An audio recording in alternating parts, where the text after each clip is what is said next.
Dames et messieurs, bienvenue dans ce nouvel épisode du récap de la semaine. On débute ce récap en vous donnant les nouvelles de l'attaquant congolais Jonathan Bolingui. Ce dernier est toujours hospitalisé, mais il n'est plus en soins intensifs. Il continue son traitement et son rétablissement sera progressif. Son club, le Vojvodina Football Club, a indiqué que Bolingui a récemment reçu la visite de l'ambassadeur de la RDC en Serbie, Joseph Kalala, qui s'est d'ailleurs entretenu avec le médecin soignant de Bolingui, qui lui a rassuré du fait que l'attaquant congolais bénéficie des meilleurs soins au sein de l'Institut des malades pulmonaires de Sremeka à Kemenica et qu'il serait supervisé par des spécialistes. Et c'est samedi, lors du match en championnat serbe qui opposait son club au FC Javor, quelques compatriotes de Bolingui Jonathan étaient présents dans les tribunes du stade brandissant des messages de soutien à l'ancien attaquant de Mazembe qui traverse visiblement des moments très compliqués. Lui aussi est un ancien joueur du TP Mazembe. Christian Luindama a fait parler de lui cette semaine, non pas pour ses performances sur terrain, mais pour ses activités extrasportives.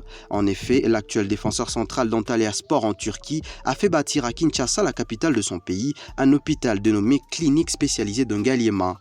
Un geste qu'il pose au nom de sa fondation qui ravit la population quinoise. Avec ce geste louable de l'international congolais, il sert désormais d'exemple à ses collègues et il devient par la même occasion le deuxième sportif congolais à réaliser pareille œuvre après l'ancien joueur de la NBA, Mutombo Dikembe.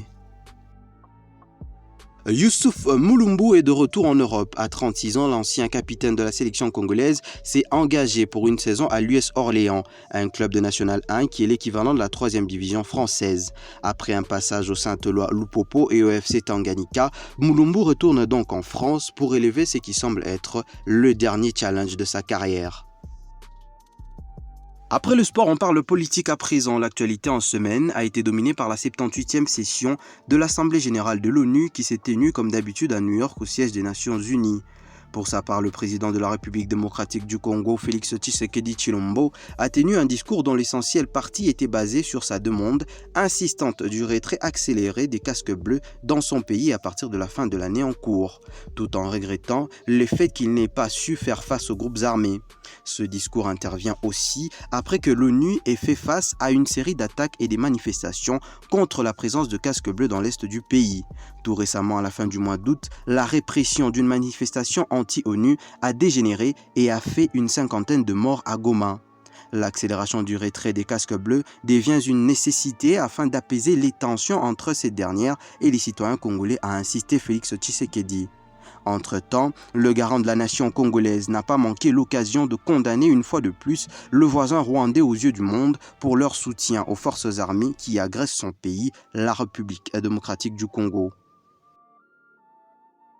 Ceci est une nouvelle qui pourrait satisfaire les Congolais. En effet, les relations entre les États-Unis et le Rwanda se dégradent de plus en plus. Washington a placé le Rwanda sur la liste des pays qui utilisent des enfants soldats. Cette sanction intervient suite au soutien documenté du gouvernement rwandais envers les M23, qui est un mouvement rebelle armé et actif dans l'est de la RDC.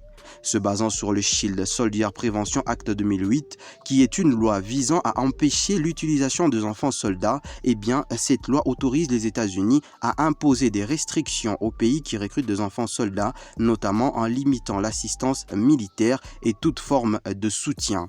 Si le Rwanda vient d'être lourdement sanctionné par les États-Unis, la RDC, quant à elle, vient d'être assouplie partiellement quant à ce même sujet.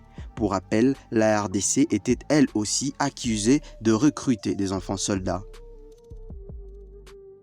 Toujours en RDC, sachez que suite à la polémique qui a explosé sur la toile concernant la publication des résultats des examens d'État de l'édition 2023, la cellule de communication du ministère de l'enseignement primaire, secondaire et technique EPST apporte un éclairage en renseignant que la publication de l'édition 2023 s'est faisait avec les fenêtres 2022 laissées ouvertes par les compagnies de télécommunications chargées de rendre publics ces résultats en premier temps en attendant le palmarès.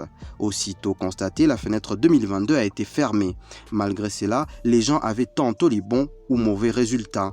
La cellule de communication du ministère confirme bel et bien qu'il n'y a jamais eu le traitement d'un quelconque recours. Il souligne par ailleurs que les résultats demeurent tels que publiés, sauf en cas de mauvaise consultation autrefois. Et selon les informations de la cellule de communication de l'EPST, les résultats célébrés le jeudi dernier sont pour la plupart des cas ceux de l'examen d'État pour les écoles consulaires hors des frontières et du cycle court des écoles techniques et professionnelles. À Kinshasa, un incendie s'est déclaré dans la soirée du vendredi 22 septembre, non loin de la résidence de l'ancien président de la RDC, Joseph Kabila, dans la commune de Gombe.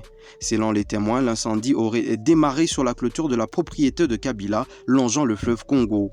Les motifs de cet incendie restent à éclaircir, mais il intervient dans un climat pas sain qui se vit entre le régime du président Tshisekedi et celui de son prédécesseur Kabila. Une enquête poussée devrait faire la lumière sur les réelles origines de cet incident. Au Gabon, c'est une nouvelle affaire qui secoue le pays. Après le récent coup d'État qui a fait tomber l'ancien président Ali Bongo, cette fois-ci c'est au tour de son fils de tomber. Une enquête en cours au Gabon a révélé des allégations graves de corruption et de malversation financière impliquant des hautes autorités de la République, dont le fils de l'ancien président Ali Bongo, Nourdine Valentin Bongo.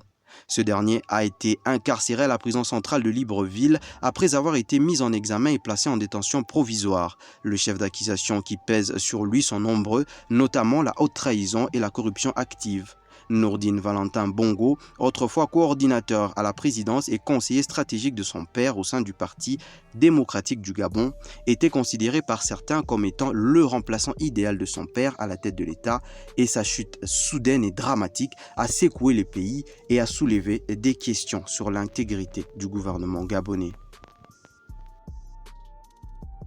On place un mot de culture à présent. Sachez que le 17 septembre dernier à Dallas aux États-Unis a eu lieu la cérémonie des Afrima Awards, une cérémonie prestigieuse dans laquelle les Congolais ont brillé et ont rendu fière l'Afrique francophone à travers les nombreux prix remportés. Tout d'abord, le groupe Mahajabou Gospel a reçu le trophée de la production musicale de l'année. Cette grande maison de production en RDC s'est fait représenter par la sœur Sandra Mbouyi, une chanteuse gospel et ambassadrice du label. Mike Kalambay a reçu le trophée du meilleur artiste gospel de l'année. Fabrigas le Métinois a reçu pour sa part le trophée du meilleur artiste masculin d'Afrique centrale. Le gros lot était pour l'artiste Fally Ipupa. L'Aigle a remporté 2 trophées, dont celui du meilleur artiste francophone et celui du Lifetime Achievement Award, cette récompense spéciale qui célèbre ses contributions incroyables sur la scène musicale africaine tout au long de sa carrière. Et on se quitte en musique avec les images de la chanson Tia de l'artiste RJ Kanyera. Cette chanson culte a désormais un clip qui est sorti le week-end dernier. On s'est dit donc au revoir dames et messieurs et on se retrouve la semaine prochaine pour un nouveau numéro du récap de la semaine. Au revoir.